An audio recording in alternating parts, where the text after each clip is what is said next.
We should be working now. Yes. Oh yeah, let me change the color filter.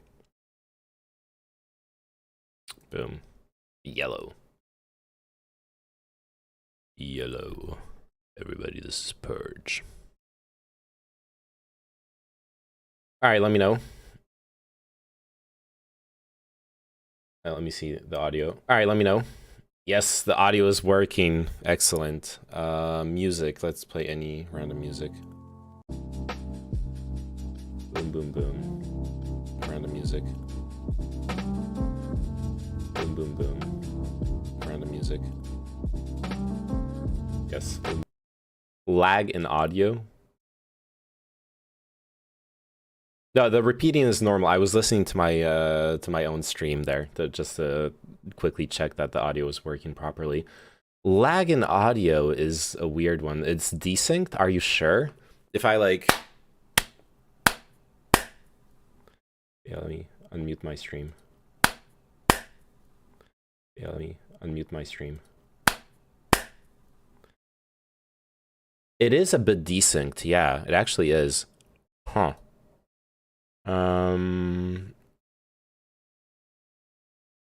Is there?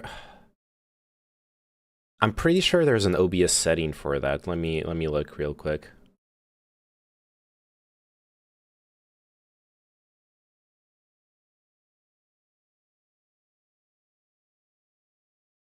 No, it's not this.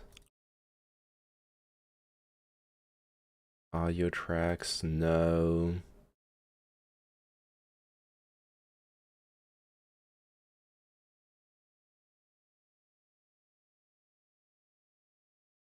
Video, no. I probably can't do it while I'm streaming anyways.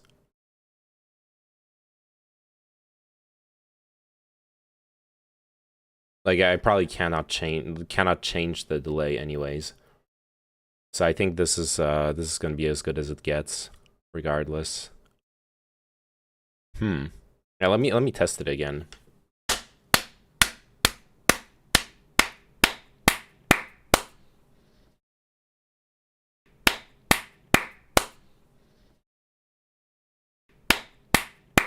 Fuck, now I hear my own stream being repeated. Yeah, I don't know. I guess you'll just have to deal with it. It's okay. It doesn't fucking matter. It's just the camera is gonna be a bit off sync. I'll look into it tomorrow. Anyways, how are you doing? Welcome to a new stream, a new week, a new day.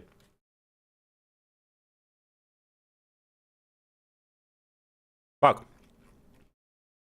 It's the wrong display again. Fresh clip, hot off the press. I'm great. Hope you're having a good one. Hope you're doing good too.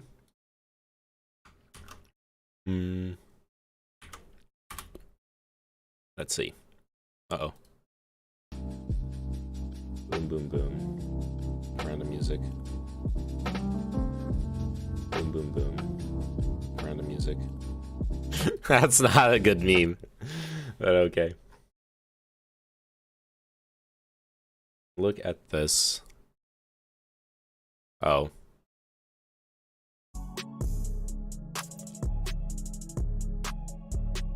What the fuck? Yeah. What the fuck, dude? I'm trying to stream here. I'm just trying to stream some sounds and some frames. Things aren't working. Anyways, hello. Hey, is the audio super delayed? Oh my god. It was working Here, fine. I'm snapping. Hey, it's fine in the clip. It's fine in the clip. I don't know what you guys are talking about.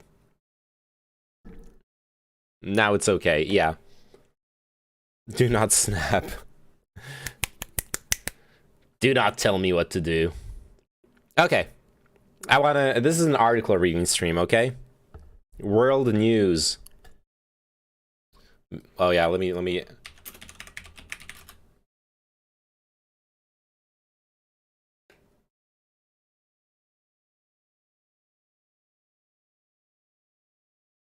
I think we all know what we need. I need to save image. Oh, it's a WebP image. I don't know if I'll be able to throw that. Hey, privet. To throw that into the... must have been a Twitch problem, yeah. I don't know if I can throw that into OBS, though. Oh.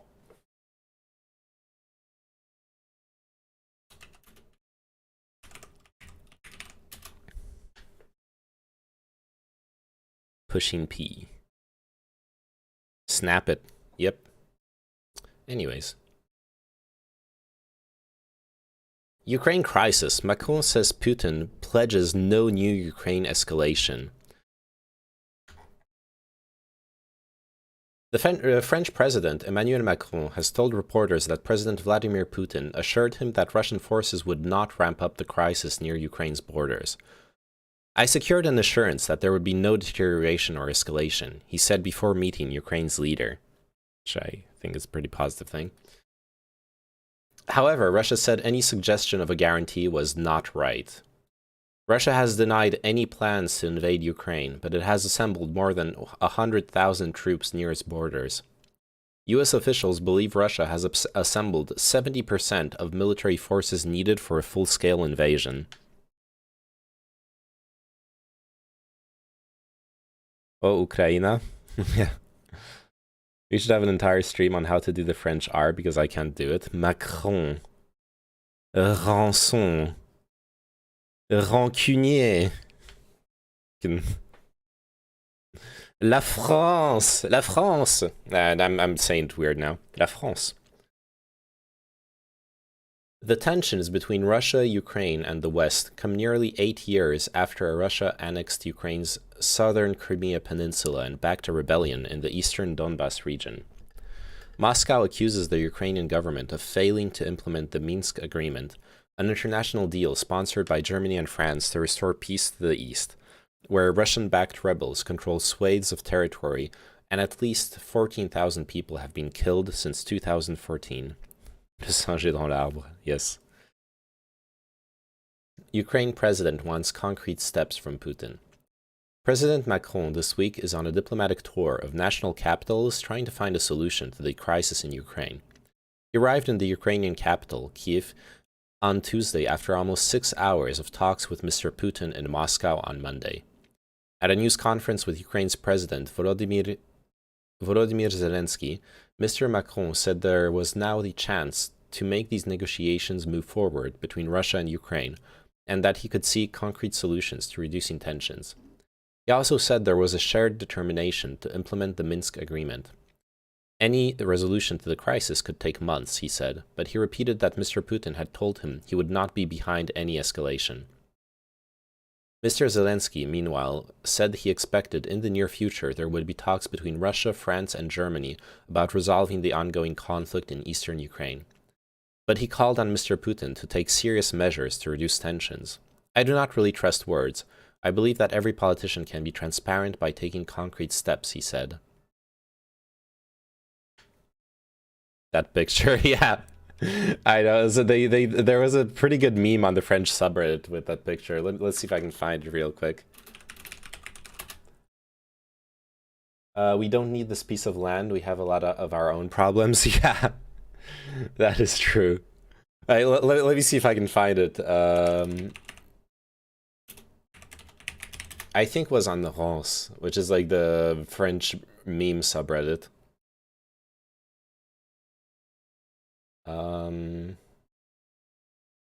Or was it? Okay, maybe it was actually on the France subreddit. I'm not 100% sure.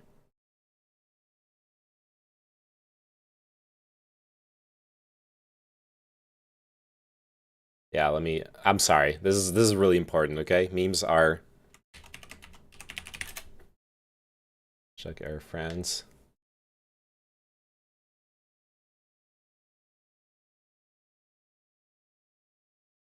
God damn it, I should have saved it. I should have saved it so I could show it. I didn't think we would actually be talking about this, but...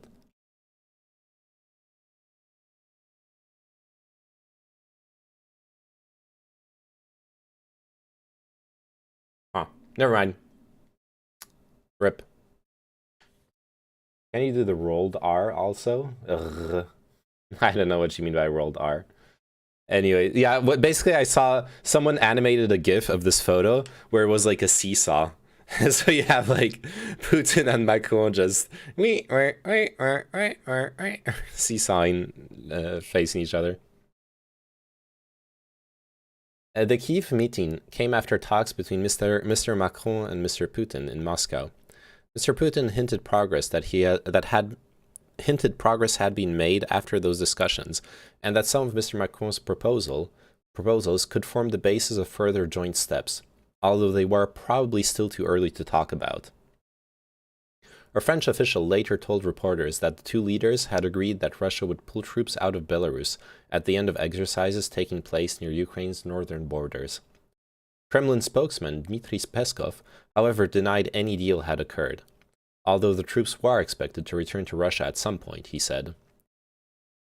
Has Macron averted a war? By Paul Adams, BBC diplomatic correspondent. The Ukrainian president absolutely doesn't trust Mr. Putin.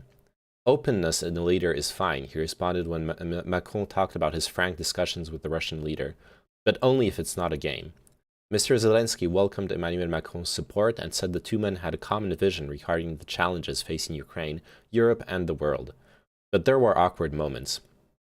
Mr. Macron had to deny he'd cited Finland as a possible model for Ukraine's relationship with NATO, close but not a member. Mr. Zelensky appeared to make light of it, but didn't sound impressed. Mr. Putin says he wants to invigorate the 2014 Minsk agreement, and this is also a challenge for Mr. Zelensky. Signed by his predecessor, in the middle of the war, he fears, as do most Ukrainians, that implementing Minsk in its current form will serve to enhance the authority of the pro-Russia separatists who currently control parts of the Donbas. Mr. Zelensky is basking in a growing measure of international support. Foreign dignitaries are coming in and out of town in a way that Kyiv has rarely seen. This crisis has yet to ease, but seems marginally less acute. So the Spanish R is made using your tongue, and the French one is made using the back of the mouth. Yes, Macron. Yeah, it's vibrating in the back of my mouth. That's what happens. I understand why Zelensky doesn't want to hear a comparison to Finland about Russian relations, especially after what happened in Crimea. But that is what would make the most sense, to find a compromise between Russian interests and Western interests, rather than it being all or nothing, one or the other. That really is what would make the most sense for that country, I think. I don't know if it's achievable anymore now that relations have soured this much, but I understand why Macron would have said something like this, would have compared to Finland. Who is this guy? President Macron's a comparison to Finland, does this mean that they are finished? Okay, good one. The President Macron's diplomatic push later moved to Berlin for a meeting with the German Chancellor Olaf Scholz and Polish President Andrzej Duda. US President Joe Biden met the German leader in Washington on Monday and threatened to shut down a key Russian gas pipeline to Germany called Nord Stream 2 if Moscow invaded Ukraine. Wait, who threatened to shut down the gas pipeline? Did Biden threaten to shut down the gas pipeline? Or did Scholz threaten to shut it down? This sentence is not clear. I think it's saying Biden is threatening to shut down the pipeline to Germany, which would be really fucking weird. Oh shit, new Age of Empires 4 patch. Alright, I'll check it out after. The US president said his country will bring an end to the controversial project. Okay, so it is Biden, which will double Moscow's gas exports to Germany if Russia invades. Chancellor Scholz, on his first trip to Washington since becoming chancellor and facing criticism for his response to the Ukraine crisis, was more ambiguous about the pipeline than Mr. Biden.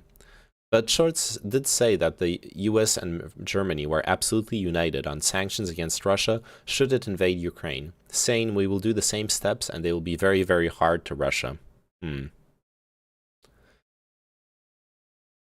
That feels a bit unilateral.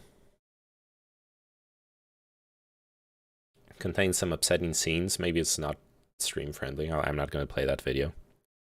UK Prime Minister Boris Johnson has also indicated his support for sanctions. Writing in the Times newspaper on Tuesday, he added that the UK was considering deploying Royal Air Force fighters and Royal Navy warships to protect southeastern Europe. Wait, sorry, let me just... Okay, there you go.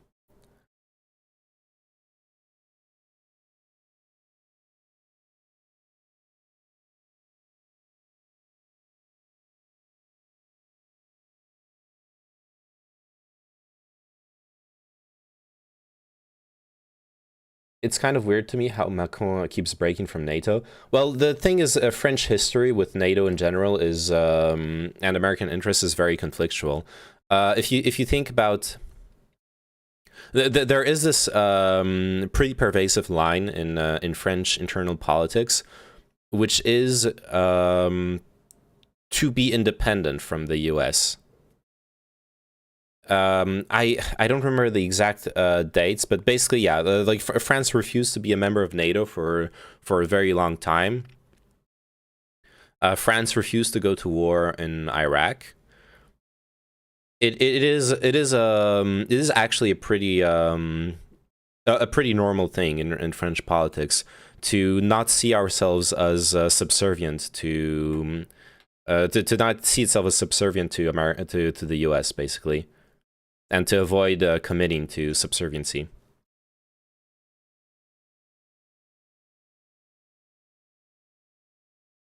Yeah, so Boris Johnson is going to deploy Royal Air Force, Royal Navy to protect southeastern Europe.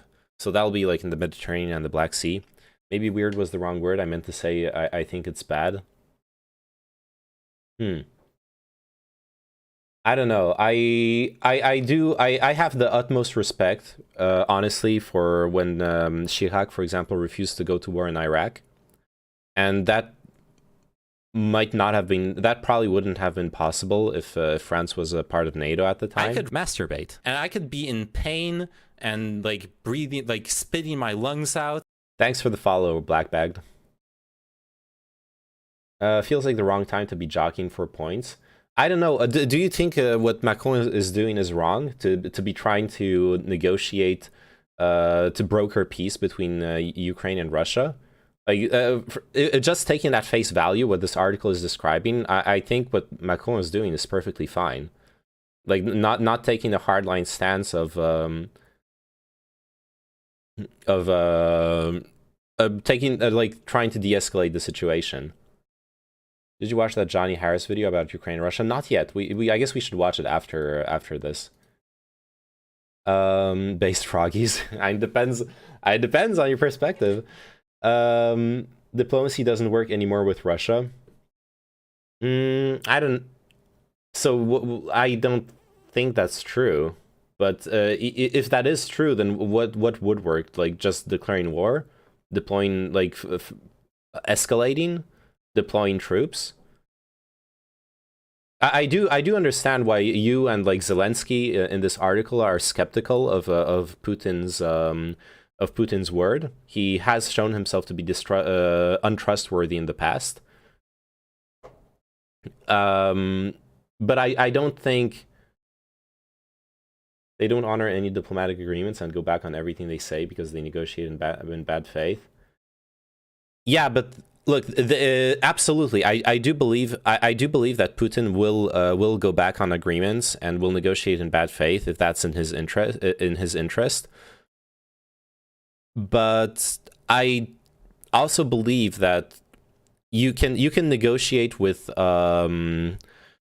someone who's even with someone who is of bad faith, as long as you're aware of what they're looking for. You some kind of compromise could be reached where Putin gets some of what he wants instead of getting it's like, you know, the stick and the carrot. Like Putin probably doesn't want a war either. So like it depends on how the negotiations actually happen, and we aren't privy to that information. But yes, if the negotiations are naive and just assume that everything Putin promises is at face value, then that is probably not very productive.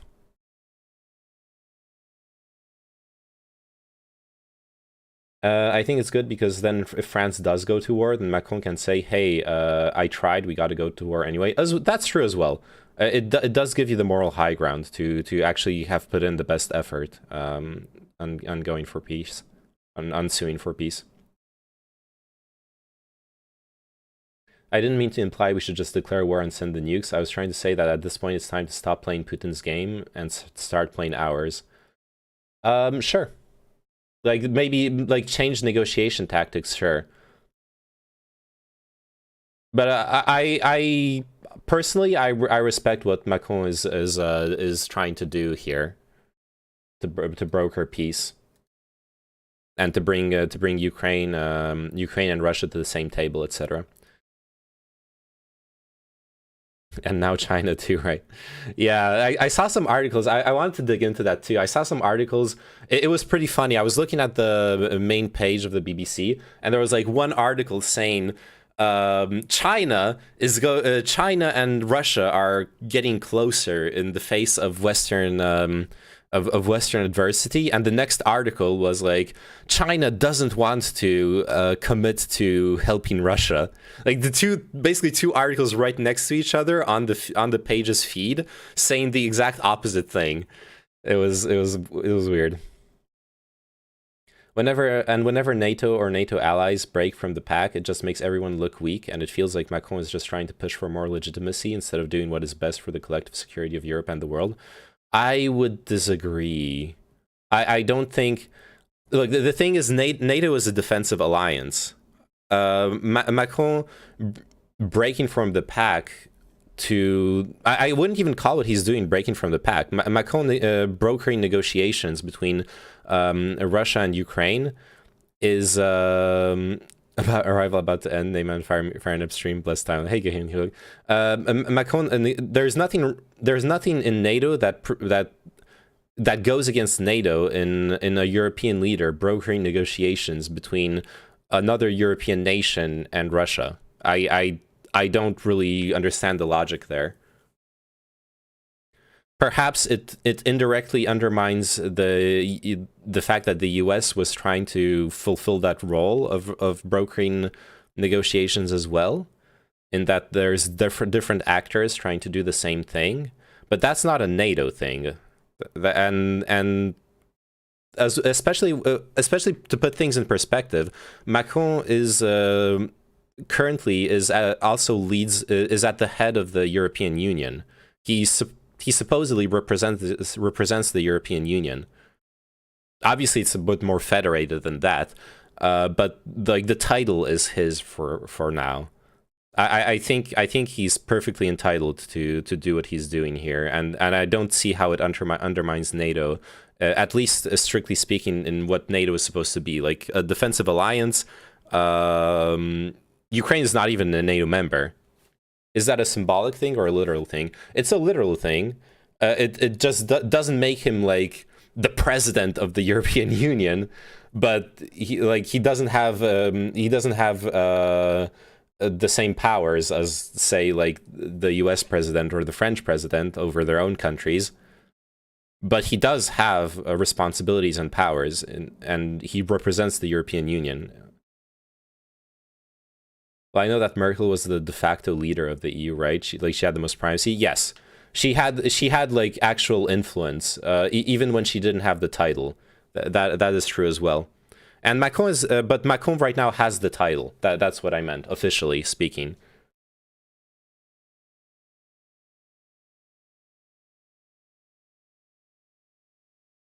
I don't remember the exact name of the title. I'm sorry. I need to like look it up again. It's basically a rotation. Every EU member ends up it's like rotating between every EU member. Do you remember what we discussed about the submarine debacle? A little bit, yeah. Yeah, I remember our exchange on that subject. The collective security of Europe and the world will not be enhanced by more conflict in Ukraine. To be frank, I agree. Yes, there's nothing to gain in more in conflict in the Ukraine, except if the conflict is started by if But the thing is, I don't see it happening in any other way. But like, except if Russia invades Ukraine, then there is an argument that it needs to be stopped.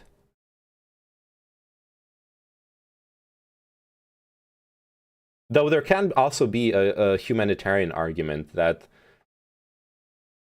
no matter which way the war goes, they would probably be better served by just being taken over by Russia. But I think that also would be isn't going to work out, because a lot of people will probably be ready to lay down their lives and would prefer to die than to submit. So I know, hopefully it doesn't come to that. Basically, my opinion was that it was just a way for Macron to save face at home, and that it's pretty childish to everyone else, which you more or less agreed with, if memory serves. Less the childish, but more the same face. Yeah, definitely. I agreed about that. There were other motivations too, in my opinion, which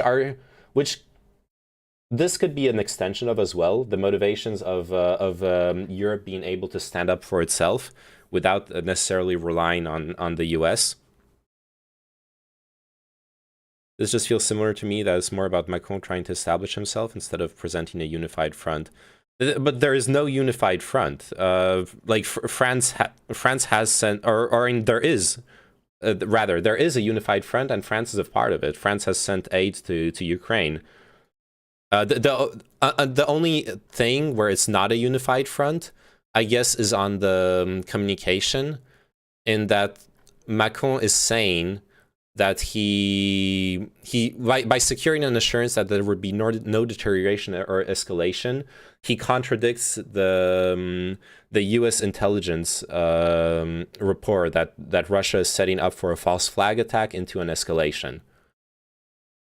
But that is not an international consensus. That is not a NATO consensus. That is a U.S. intelligence. That is a U.S. intelligence report that other intelligence agencies don't necessarily agree with. There is not a consensus on that. Also, literally speaking, he is just bringing back what Putin said in their meeting, that Putin officially committed to no escalation. So obviously, if clandestinely Putin, Russia does set up a false flag attack, that would allow Putin to still escalate without having really escalated, because he was attacked first. That's what a false flag attack would mean, obviously. So it could be weasel words. Would it be unfair to say that Macron went to Russia and came away humiliated to an extent? That's not what this article is describing. No. I don't think that would be fair to say. I don't think negotiating and coming back with a commitment is being humiliated. Because that's what I've read people say, and from what I've read, it seems that happened. If you can link me an article on that perspective, I'd be interested on why people think that. But that's not the perspective of this article. And I haven't finished reading it yet.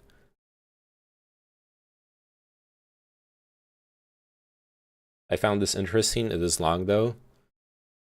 Bad faith nada. Just stuff on Twitter, but I can look again, like global security accounts. Yeah, I genuinely also feel awkward about the sort of consensus that that formed very, very quickly in the US, that there is going to be war. Like, it's almost fatalist. Like I know that's not what you're saying, but it also almost amounts to, like, now brokering for peace with trying to de-escalate is seen as breaking the ranks and going against. I don't think anyone said there will be war. That's literally what a bunch of articles say. That I mean, that's what the intelligence reports say. That they say that Russia is setting up for a false flag attack in order to escalate into military action. So basically, trying to prevent that happening at this point is almost like a betrayal of the US. You don't like Bad Empanada, Neyman? I actually don't have a strong opinion on him for or against, but so some people whose opinion I respect don't really like him, so I'm a bit skeptical. That doesn't mean that they are literally saying Russia is going to invade March 1st, 2022. That seemed to... Why do I recognize his name? He's a bread tuber. Like if you're into YouTube, Twitch politics, he'll show up from time to time. That was my understanding of the like US media consensus. Russia is going to invade. Tends to fight with a lot of other leftists. I did not know that. I actually don't know him that well. I shouldn't be like throwing shade at him. Western country. Anyways, let me finish the article. Maybe I heard from watching Destiny years ago. Oh yeah, Destiny got into like several arguments with him already. Western countries have already rejected a number of Moscow's demands, including that the NATO Defense Alliance rule out Ukraine becoming a member, and that it reduce its military presence in Eastern Europe.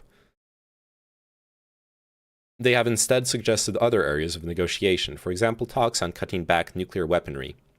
The tensions between Russia and the West were laid bare during Putin's news conference with the French president.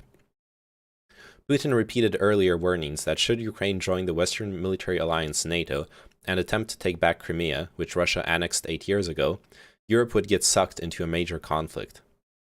Do you want France to fight with Russia? He asked French reporters. That's what will happen, and there will be no winners. Okay, a map showing the Russian deployments. Wait, there are Russian troops deployed in Moldova? Moldova's an ally? I was not aware of that. Anyways. Oh, that's the end of the story. Okay. Alright, let's stay on the subject. Let's check out the those videos. The Russian invasion of Ukraine. Momentum is building for a war between Ukraine and Russia. Tensions between Russia and the West are growing rapidly. President Biden It's a bit loud, right? deploying thousands of troops to Eastern Europe. There are now 100,000 troops on the eastern border of Ukraine. Russia is setting up field dramatic clips of someone writing on a map. This is what preparation for war looks like, a legitimate war. Ukrainian troops are watching and waiting, saying they are preparing for a fight. The U.S. has These ordered like straight out of families Deus Ex, embassy yeah. staff to leave Ukraine. Britain has sent all of their non-essential staff home. And now the U.S. is sending tons of weapons and munitions to Ukraine's army. And we're even considering deploying our own troops to the region. I mean, this thing is heating up. Meanwhile, Russia and the West have been in Geneva and Brussels trying to talk it out and sort of getting nowhere. The message is very clear. Should Russia take further aggressive actions against... This is more than a week ago. Just to put things in perspective, this is before the Macron diplomatic tour. Not that I think Macron will like single-handedly change the situation, but this is some old shit. I mean, it's not old, but this is a situation that is changing rapidly, and so I think it's important to keep in mind when this was made. I'm subbed to Empanada channel. Okay. Ukraine, the costs will be severe and the consequences serious. It's a scary, grim momentum that is unpredictable. Would I and enlist? The chances of miscalculation I really don't want to escalation ever be a soldier. Are growing. I want to explain what's going on here, but I want to show you that this isn't just typical geopolitical behavior, stuff that can just be explained on the map. Instead, to understand why 100,000 troops are camped out on Ukraine's eastern border, ready for war, you have to understand Russia and how it's been cut down over the ages, from a Slavic empire that dominated this whole region to then the Soviet Union, which was defeated in the 90s. And what you really have to understand here is how that history is transposed I don't know that we'll have a choice. onto the brain of absolutely. one man, this guy, Vladimir Putin. If I don't This have is a choice, I story don't have a about choice. Regional domination and struggles between big powers, but really, I wouldn't it's the enlist, story I about guess, what what I'm saying. Vladimir Putin really wants. Russian troops moving swiftly to take control of I could military avoid it. bases in Crimea. Russia is amassing more than 100,000 troops and a lot of military hardware at the border with Ukraine. See you on the battlefield. Hey, all my Valorant games will finally come to use at least. I'm gonna, dude. I'm gonna come in with an op. Bah! Quick scope. Wicked. Right? It's that easy. I'm sort of like piecing together an idea before I really think about it, so bear with me. But in my opinion, if you are part of a security alliance like NATO that bargains, acts from a position of strength based on collective will, when one member steps outside of that collective, it undermines everyone. But Macron isn't stepping out of the collective. Biden, just as much as Macron, wants de-escalation and wants a peaceful resolution to the situation. That's also what I don't really understand. Western media have been hyping imminent invasion every day with headlines like Russia invasion date set, based on a Western analyst saying the ground will freeze in February, so that would be a nice day for war. Yeah, I read that article as well, Milton Kitano. Yeah, that's why I'm saying, like, it actually is that's actually what the fucking articles say. And the, like, analyst reports say. Or some analyst reports say. For instance, like, a players' union is a pro sports league. The NBA doesn't want individual players negotiating with team owners. They explicitly forbid it.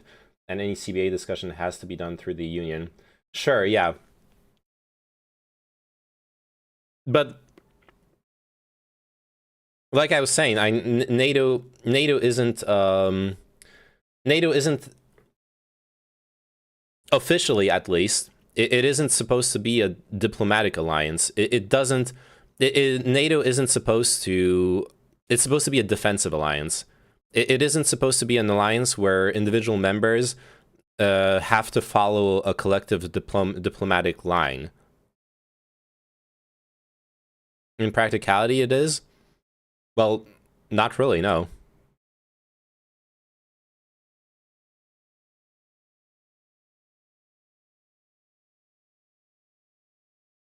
Obviously not. But yeah, also, like I was saying, it's complicated. Ukraine is not a member of NATO. It's also a European issue, not a US issue. I don't know. I don't. To the very least, it looks like it on the outside. I don't know. I find it strange to say that when, like, it's just as strange for me to say that as to,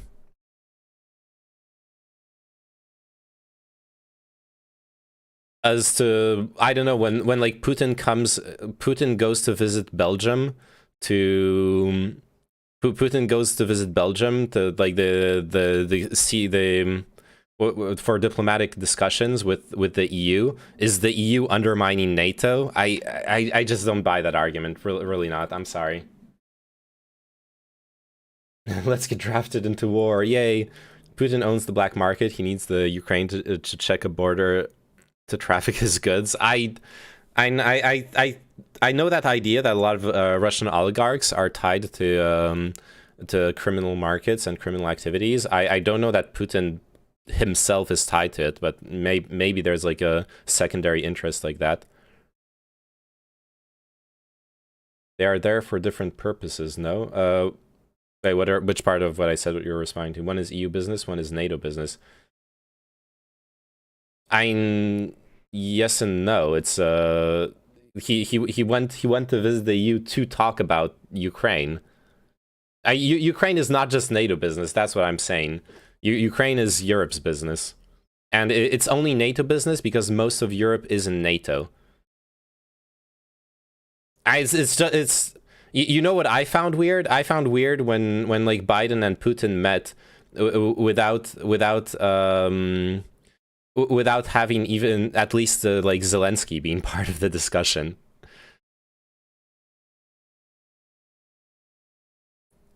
Like as if Biden, I remember that meeting, and it was described like as if Biden could like speak for for Ukraine and the rest of Europe without consulting them. But hey, the US has interest in the region too. I think it's normal for leaders to be negotiating. But yes, but I also get your point. Obviously, like, it's the thing of like many different people trying to accomplish the same thing. It might mix things up. But I don't know that I don't know that it would even be possible for all groups to agree. Like in the article we just read, for example, you have Biden saying, declaring in very strong words that if there is a war in Ukraine, it will be an end to the gas pipeline project. And then the German chancellor, who is directly concerned by the gas pipeline project, being like, we will follow the US in sanctions, but not saying anything about the gas pipeline. Nord Stream, yes, Nord Stream 2. So what I mean is that it's not France breaking out, it's that NATO is not a collective, united diplomatic bloc. It just isn't. Germany is looking out for its interests. France is looking out for what it perceives to be its interests.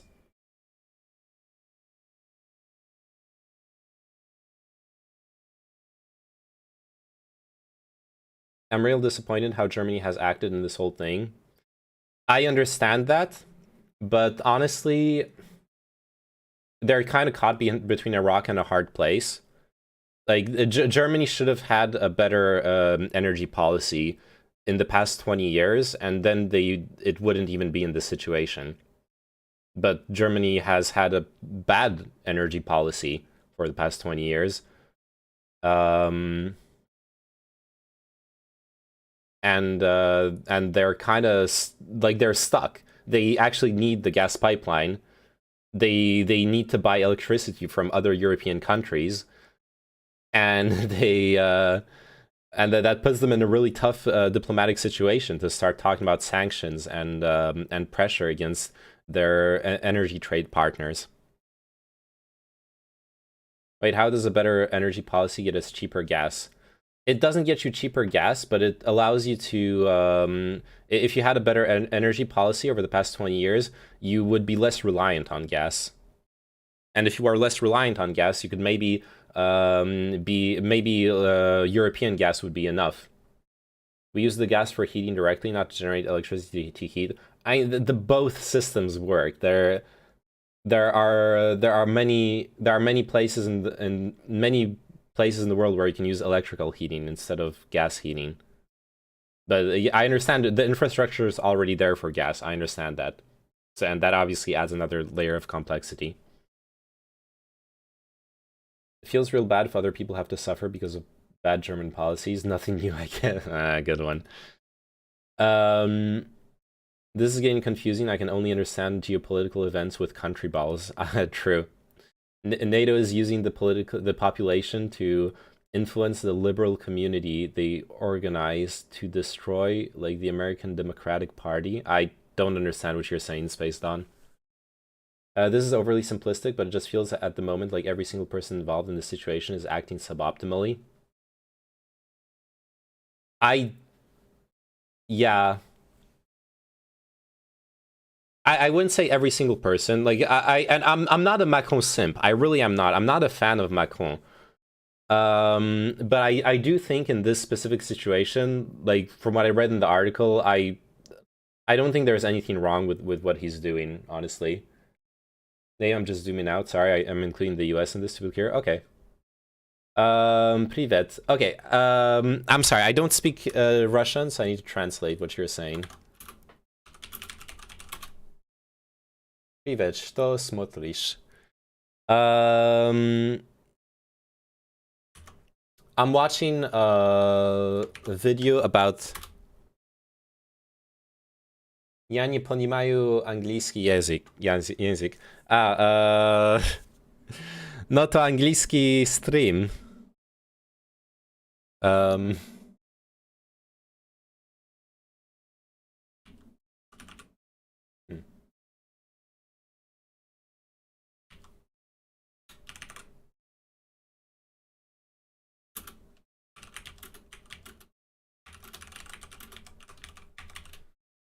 Извините, это английская stream.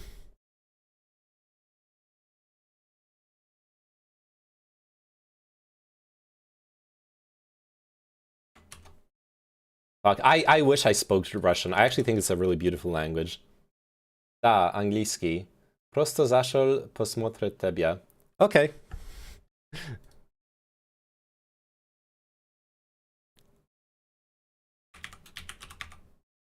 Spasiba. I did a meme. I guess you could also apply. You could apply it to most of continental Europe. Yeah, Germany really screwing Ukraine with that Russian gas. B Netherlands. Yeah, I'm pretty sure the only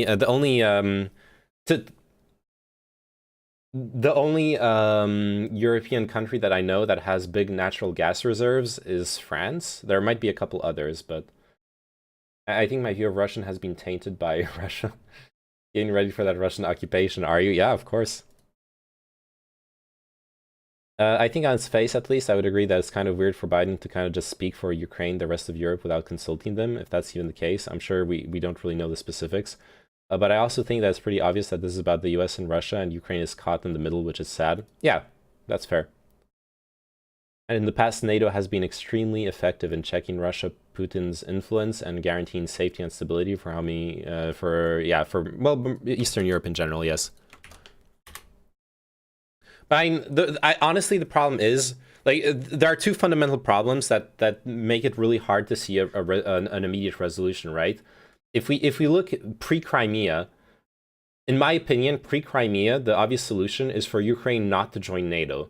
To do what Macron suggested, for Ukraine to become kind of like Finland, where it plays both sides. It like does some trade partnership with Russia, does some deals with the EU, and it just like sits in the middle because it's geographically in the middle. Like that's kind of where its interests lie. There's no advantage for Ukraine in being fundamentally opposed to one or the other, right? But post Crimea, it's much more complicated. Like Russia has shown that it's gonna fucking roll over them if it wants to take something, and that makes it kind of necessary for there to be protection. I z kakoj ty strony? Ja z Rosji. Ja z polski, amerykański I francuski. I don't know if those are the right words in Russian. I am Polish. Ja Polak, Amerykanec I Francuz.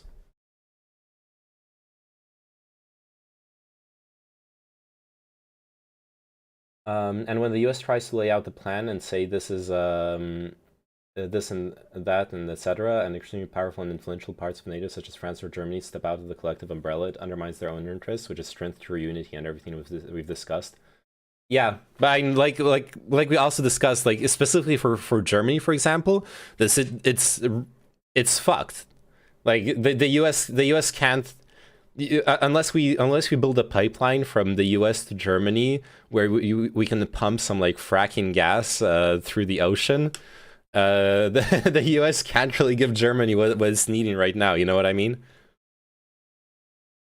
Especially when it comes to Macron, and I understand that I'm showing my bias and bringing up what we discussed before about the subs, etc. But I think a lot of people outside France feel this way, that it's more like cheap points at home that is endangering the legitimacy and teeth behind NATO. I just fully disagree for what I already said. Like, I think negotiating is just ship Germany about a bunch of AA batteries, yeah. I think at the very least it has to be acknowledged that stepping up to try to negotiate things is comes from a place of goodwill, of wanting to resolve the situation. More than like a self-interested trying to score points at home thing.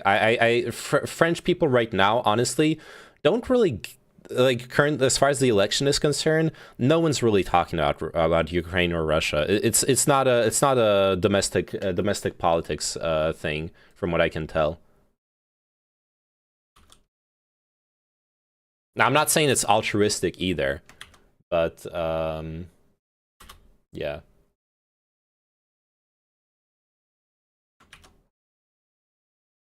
Sorry if I distract you with the translation to Russian. I'm ashamed of what Russia is doing now. It is important to understand that not everyone in Russia supports the policy of the Russian authorities. Okay, I understand. Yeah, and I respect that you you don't buy into the like let's see if I can say it in Russian. I understand and respect that. Ja это понимаю и уважаю. This is one Twitter thread I was referring to before. You may have seen it already. I haven't really looked at the Twitter stuff concerning this. It's not a domestic politics issue yet. Well, yeah, not yet. Class on Ukraine is in session. I'm going to explain why the progressive call for diplomacy on Ukraine is hollow, lacking in facts, and devoid of context by introducing you to a piece of diplomacy that was supposed to prevent this Russian-made crisis from happening. Okay, who is this? Host, Black Diplomats Podcast, Foreign Affairs Journalist. My thesis is simple. Diplomacy often doesn't work because A, one or all sides is a bad actor, in this case Putin. The promises, treaties, memorandums, etc. are broken. For example, Minsk I, Minsk II. The diplomatic effort was flawed from the jump, and this takes me to the 1994 Budapest Memorandum. Oh, finally! Oh my god, finally! Fucking...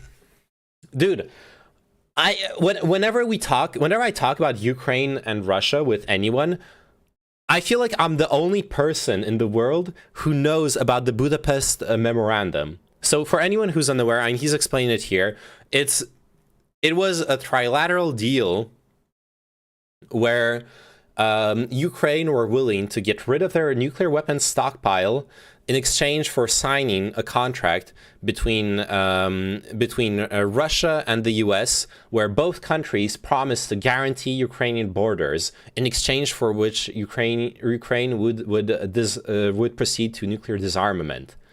That is such, like, both in particular Russia. Obviously, Russia completely broke that agreement by invading Crimea, and that is really fucking horrible. But also, something I have to say, that treaty, just on paper, that treaty is full justification for the US to go to war with Russia. The US has committed to defend Ukrainian borders against foreign aggression. It's black on white. But the US didn't do it. Russia outright invaded them. That's a really good point.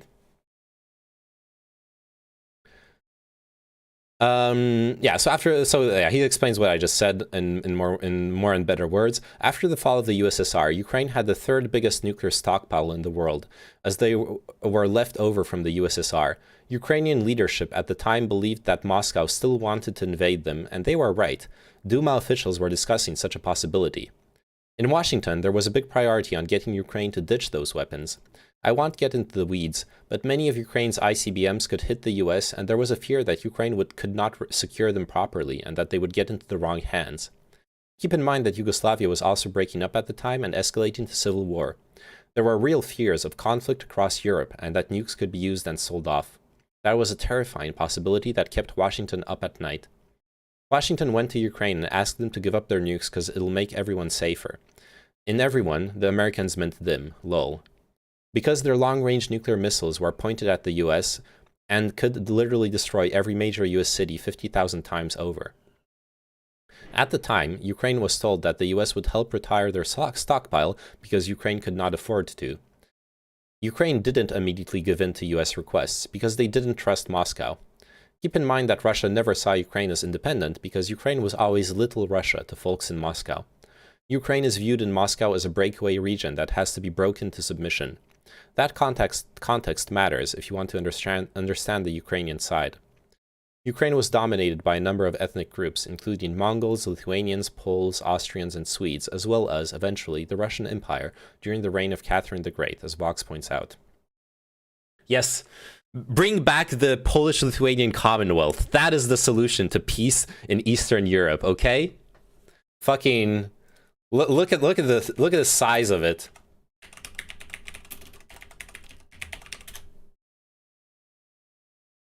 Look at this. Look at this unit, dude. Look at the size of this fucking unit. Imagine that country, okay? Anyways, enough memes. Back to the thread. So Ukrainians have been used to being the subject of other nations for hundreds of years, including several hundred under brutal rule of Russia in its various political states. There has, bring back Prussia. There has hardly been a 50 to 60 year span in which Ukraine's borders have not shifted for some reason. Let's get to the Budapest Memorandum. Kyiv signed the document, but, as I said earlier, it was flawed. It was a non-binding agreement signed by Washington, Moscow, and Kyiv. Also, it said neither state would pressure Ukraine economically and that they would not use nukes against Kyiv. By the way, non-binding means the memorandum was not legally enforceable. Okay, I did not know that it was not legally enforceable. Which means America didn't have to come to Kyiv's aid if Moscow reneged. That's a terrible deal. They should have had Trump negotiate for them. Trump would have gotten them the best deal, okay? Instead of a Budapest deal, it would have been a Buda Dank deal.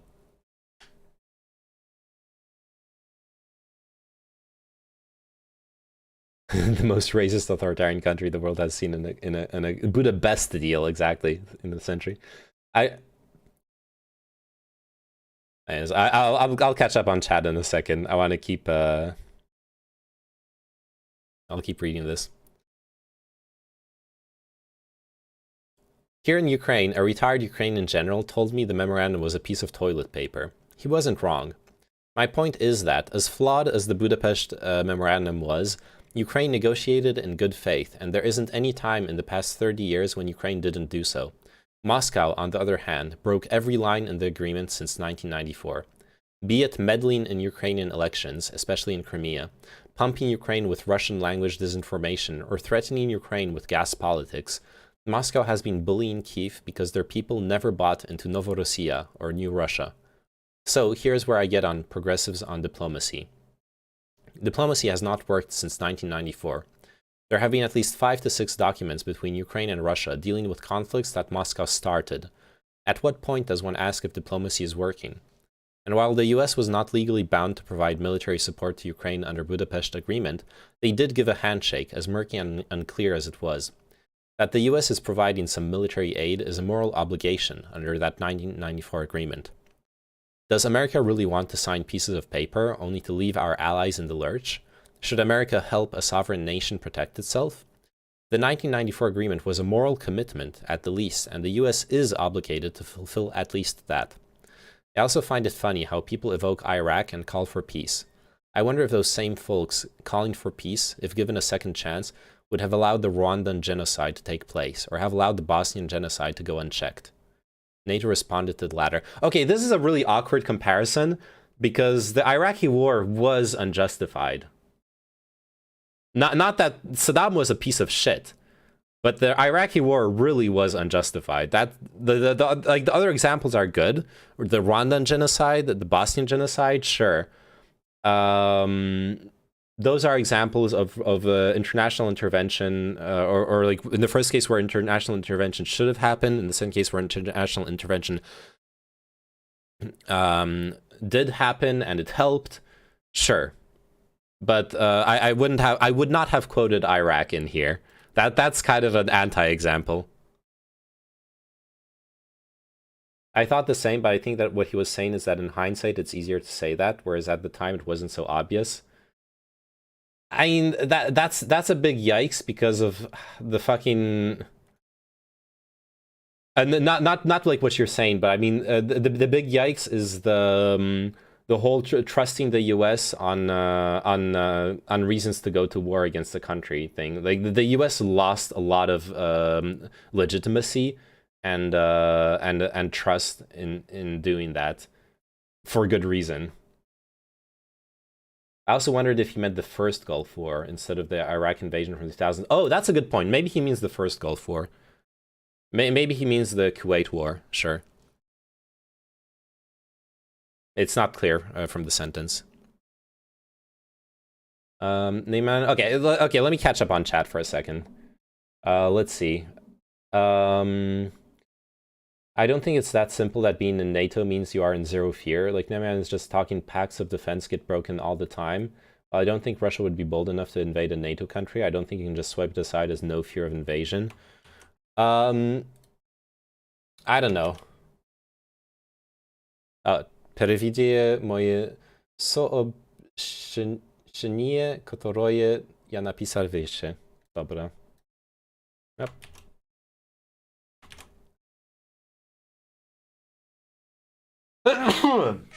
Sorry. My name is Slava. I'm 22 years old. Any person, and I, too, can be put in jail for my opinion. I don't write anything bad. I'm afraid to write such messages on the internet, but fear must be overcome. Damn, that's... Let's see. You are brave. How do you pronounce it? Ty храбрый. Ty chrabry.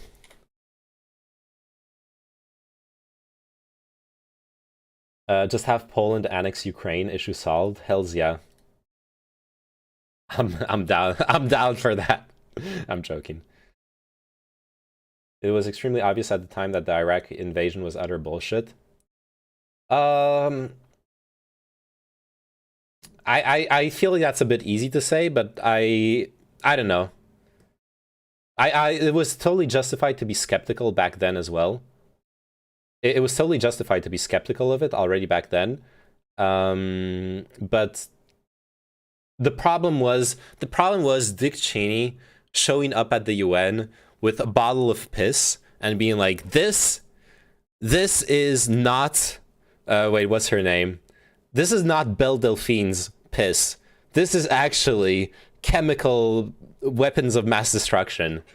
And like, it's hard to sit there and be like, wow, the vice president, like he was vice president at the time, right? Like the US he did that, yeah. That was the justification for the Iraq war. It was Dick Cheney showing up, and he showed like satellite images of supposedly factories where Saddam Hussein was allegedly preparing chemical WMDs, stuff like that. And he like did a whole song and dance in front of the UN to justify the war. It was hard. I was young at the time. I don't think I really had a strong opinion on it either way. But I definitely didn't look at that and think, I have to be skeptical of this. You know what I mean? Or at least I don't remember thinking that. Maybe I was, maybe I wasn't. But I don't know. God bless you. You should be saying na zdrowie.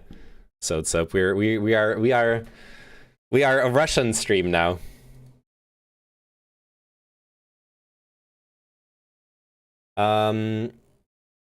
Also, I have seen no progressive provide any direct policy solutions to Ukraine other than we want peace. That is so naive because one party, Russia, clearly doesn't. All Ukraine is asking for is aid so they can shoot back at their oppressors. We owe them that. The 1994 Budapest Agreement may not be legally binding, but it was a moral and very real diplomatic approach that ended up not being honored by Russia because they had no intention of abiding by it, because they suffer no consequences if they don't. Putin, his inner circle, need to be sanctioned. Certain financial institutions should be hit. They need to be cut off from world organizations. Oligarchs who pimp K Street for lobbying influence need to be restricted to Russia, the country they steal from to offshore money in the US. So far, progressives are coming off as weak and show they are not prepared to protect the US from real-world threats. Of course, I don't want America at war, but this scenario is not Iraq, and to suggest that shows folks are ignorant about the threat Russia poses. If progressives' response is to ultimately do nothing to support Ukraine beyond releasing statements calling for peace, then say that. I don't care if folks disagree with me. What I do care about is talking points that show progressives understand the issue, and they clearly don't. I want diplomacy to work. Most of work is about cutting military spending and banning nuclear weapons. I'm not a hawk at all. Those folks don't like me at all. I do care about defense and supporting allies and some types of intervention, most of which aren't US boots on the ground. Ukrainians don't want US soldiers on their land. They don't want Russians on their soil either. They just want to be left alone to choose their own destiny. The US is obligated to help them see that destiny, even if it means sending them lethal aid to ensure they live to see it. I don't disagree. I do think it's perfectly justified for most Western countries to continue sending weapons to and training to Ukraine. None of us in here are normal, except Neyman and Nept and Ximos. Two of them are my role models, but I won't tell you which. It's not me. It can't be Ximos either. So I don't know. I'm gonna assume. Anyways. It takes a knowledge of the past many decades of US lies and bloodshed, to be frank. Yeah. Yeah, to have a healthy skepticism of, like, US press releases.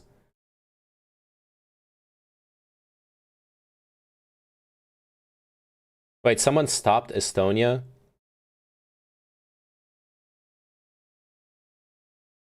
Wait, did Germany stopped Estonia from sending weapons to Ukraine? I was not aware of that. You're a role model. Oh my god. Hey, let's talk about kinks. Let's have a discussion about pegging, okay?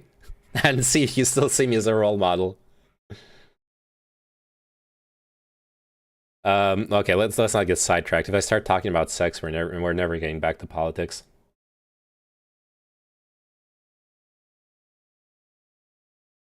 Like I said earlier, here's where hindsight comes in. Part of the idea was economic coupling and thus creating a common basis. It worked great with France. I think the problem with Russia is that over the years, China has emerged as a stable trading partner for them.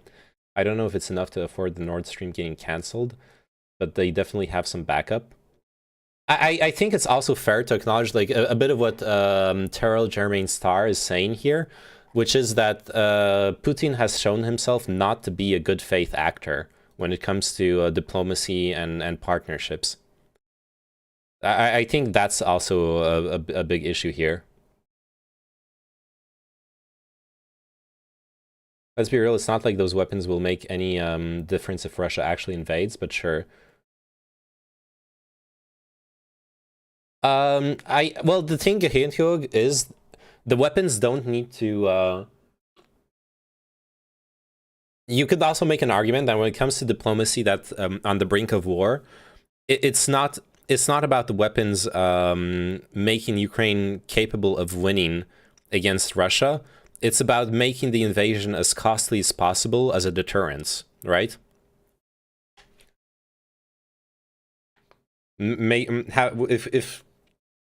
If foreign aid can make the Russian army think twice about any shenanigans, then that also is a progression, diplomatically speaking.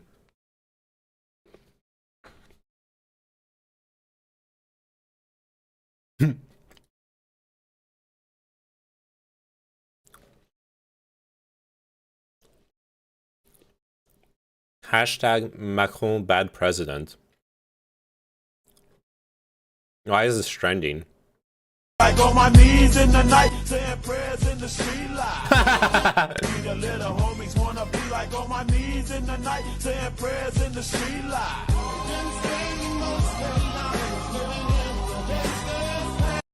He ignores Macron and then shakes Merkel's and Trump's hands. This is old, though. We were talking about some stuff from the East German military, if I recall correctly. Oh. Good faith actors are a meme with no basis in reality. I don't think that's entirely true. Look, turn it. It's like in game theory. In game theory, the best usually the best strategies are those that implement some form of the golden rule, that recognize that that another strategy that is betraying them is needs to be treated as an adversary, but another strategy that is that cooperates with them it has to be seen as a good faith actor. It has to be seen as as a cooperator. You want to believe that it's not true, and you want to believe that it's true. Like I can tell you that you want to be really cynical about it. No actor is capable of a coherent good faith strategy and ends up with a realist strategy. To a certain extent, I actually agree, but I don't think I don't think egoism is the opposite of acting in good faith, or even necessarily the opposite of altruism. You can act egotistically, but recognize that your interests align with others' interests, or that cooperating is better for your own selfish motives. And most of the time, that is the truth. Cooperation, it's not always true. Not everything fits into game theory rules, but usually cooperation is actually the best outcome. It's not egoism. Countries are systems, not people. Selfishness, if you prefer. It's selfishness in the... You know very well what I'm talking about. You're arguing that countries will only ever act in their own interest. That's what you're saying when you're talking about a realist strategy. And I'm just saying that is true, but that also doesn't mean that you cannot have good faith cooperative diplomacy. No, I'm not arguing that at all. Okay, then I didn't understand what you were saying. Ferret lol, countries will mostly only act in their own interest. A lot of the humiliating stuff I was talking about are things like this, by the way. Macron having to walk through the airport instead of having a motorcade. The gigantic meme table, stuff like that, which admittedly has no bearing or significance on reality, but symbolically or whatever, it makes him look like he was fooled. Yeah, I mean, this scene looks bad.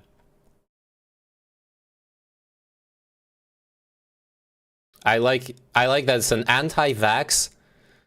It's an anti-vax French nationalist that shares this. Like, yeah, Putin humiliated our president. Go France. Good one, buddy.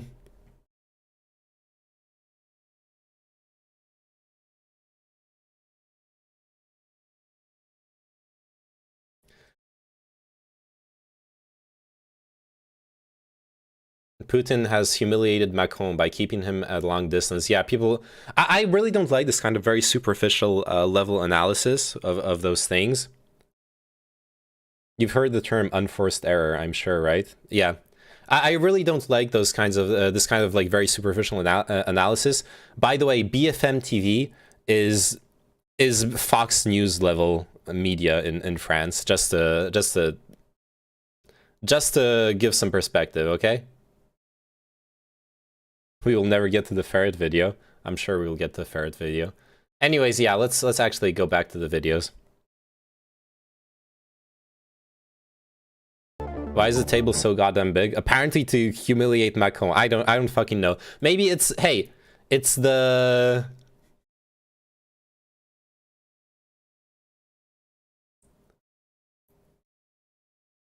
It's the fucking... It's, you know, the... distantiation, you know, for COVID. You can't sit too close to each other. Oh yeah, I agree. It does have an impact on people. I agree with you, So I'm saying countries can't have a coherent strategy, especially strategies that anthropomorphize systems, so you end up with mostly ad hoc reactions. I disagree. Like this whole anthropomorphization thing, I feel is also social distancing. Yeah, it is also a bit of a weird like.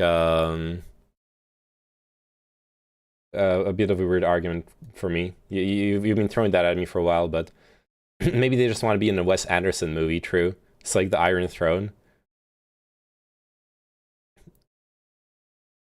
This video literally anthropomorphizes Russia in the title. Like, turn it. Countries are led by people, and those people, especially in authoritarian countries, make decisions as to the directions and stances that the countries will take. That is not a controversial statement.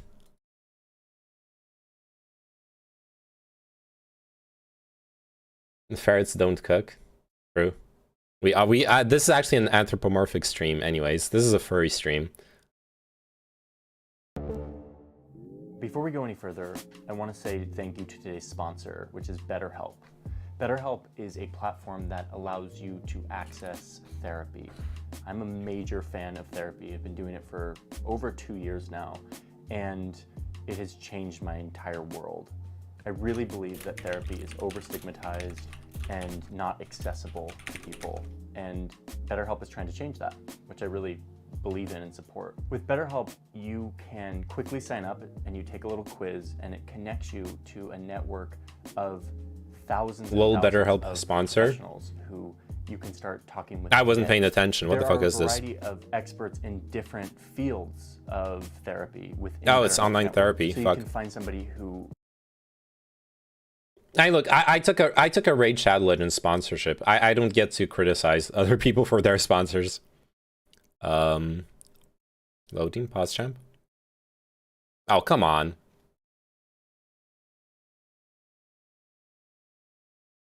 The Russian invasion of Ukraine. Helpful to have someone to talk to and to learn how to do this. How do I get in? They said they were doing a.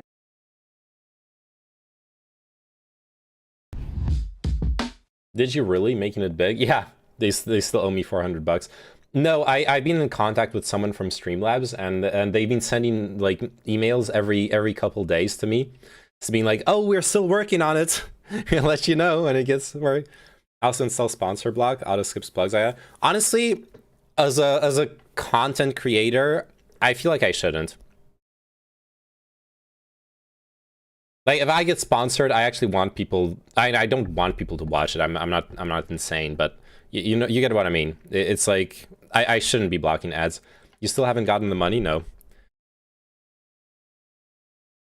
How in 2022 is therapy over stigmatized and unavailable? Aren't there record numbers of people going to therapy these days? Like, does 20% of the population need therapy or what? And before people thinking that 20% of the population is traumatized and needs therapy. Therapy is not just for people who are traumatized. Therapy is something that helps you regardless of what you're trying to work on within yourself, ideally.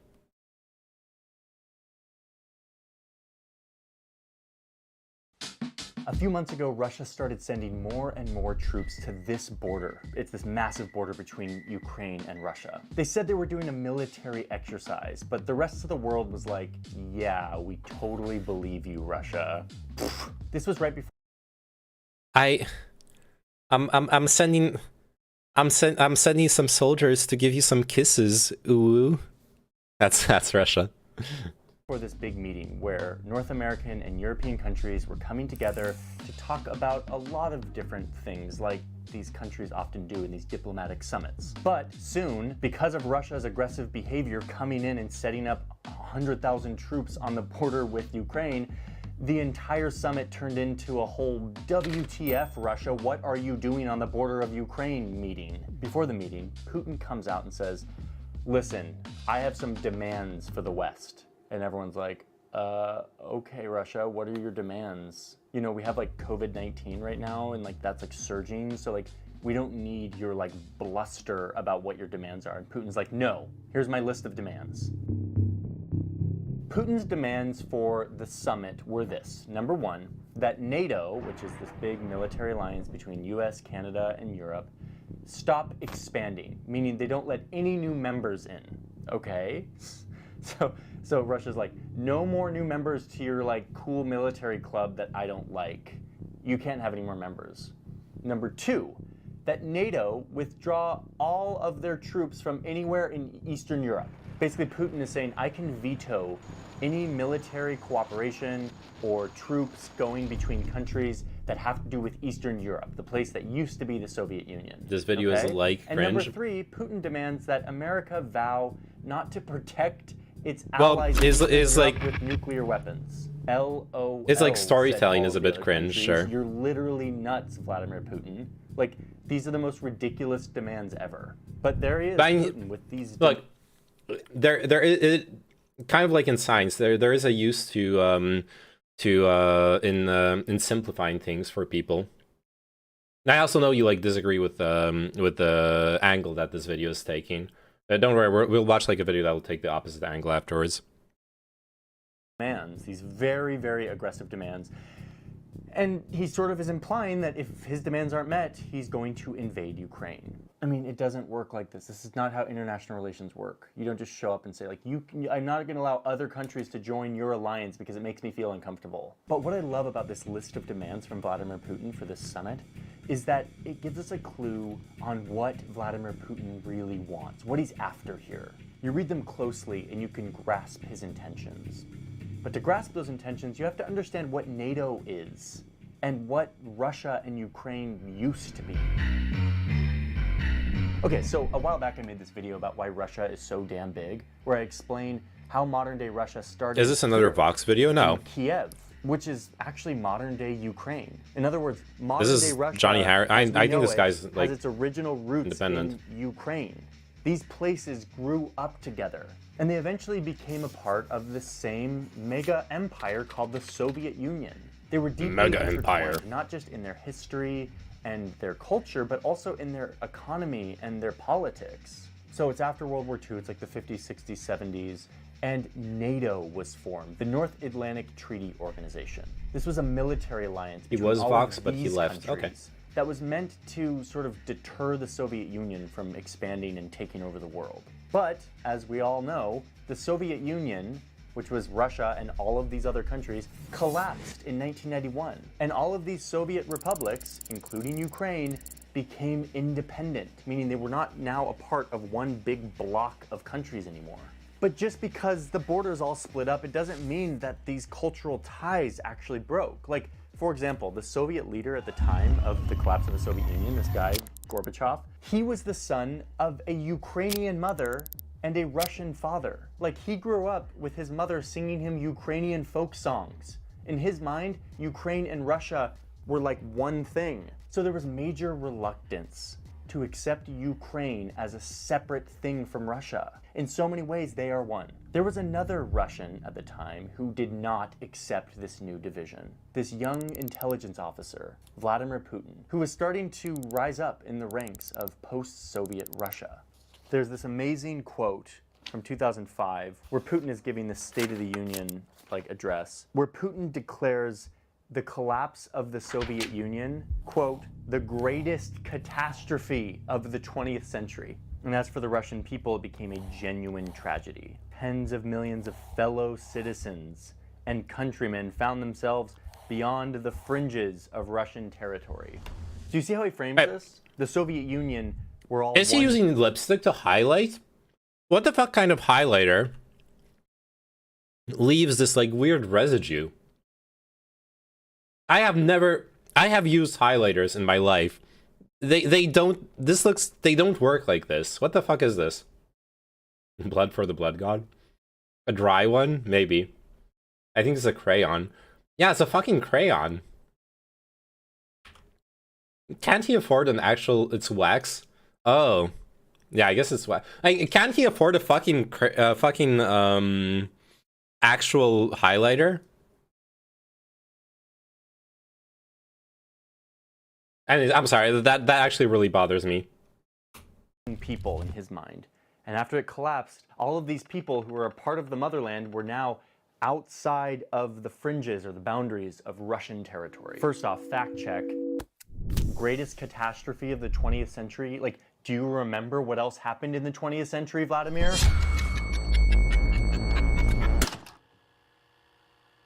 Putin's worry about the collapse of this one people starts to get way worse when the West, his enemy, starts showing up to his neighborhood, to all these ex-Soviet countries that are now independent. The West starts selling their ideology of democracy and capitalism and inviting them to join their military alliance called NATO. And guess what? These countries are totally buying it. All these ex-Soviet countries are now joining NATO, and some of them the EU, and Putin is hating this. He's like, not only did the Soviet Union divide and all of these people are now outside of the Russia motherland, but now they're being persuaded by the West to join their military alliance. This is terrible news. Pray on YouTube Over analysis. the years, this continues to happen while Putin himself starts to chip away at Russian institutions, making them weaker and weaker. He's silencing his rivals, and he's consolidating power in himself. And in the past few years, he's effectively silenced anyone who can challenge him. Any institution, any court, or any political rival have all been Putin like silenced. hates like this, like yeah. It's been decades since the Soviet Union fell, but as Putin gains more power, he still sees the region through the lens of the old Cold War, Soviet, Slavic Empire view. He sees this region as one big block that has been torn apart by outside forces. The greatest catastrophe of the 20th century. And the worst situation of all of these, according to Putin, is Ukraine, which was like the gem of the Soviet Union. There was Like the tons of gem, dude. Cultural heritage, again, Russia sort of started in Ukraine. Not to mention, it was a very populous and industrious, resource-rich place. And over the years, Ukraine has been drifting west. It hasn't joined NATO yet, but more and more it's been electing pro-Western presidents. It's been flirting with membership in NATO. It's becoming less and less attached to the Russian heritage that Putin so adores. And more than half of Ukrainians say that they'd be down to join the EU. 64% of them say that they would be cool joining NATO. But Putin can't handle this. He is in total denial. Like an ex-boyfriend who can't handle his ex-girlfriend starting to date someone else, Putin can't let Ukraine go. He won't let go. So for the past decade, he's been trying to keep the West out and bring Ukraine back Isn't Ukraine like the motherland of like Russia. the This bread usually basket takes the from form other of Russian Putin Soviet times? sending And secret Ukraine's soldiers agriculture from is really Russia into important. Ukraine to help the people in Ukraine who want to like separate from Ukraine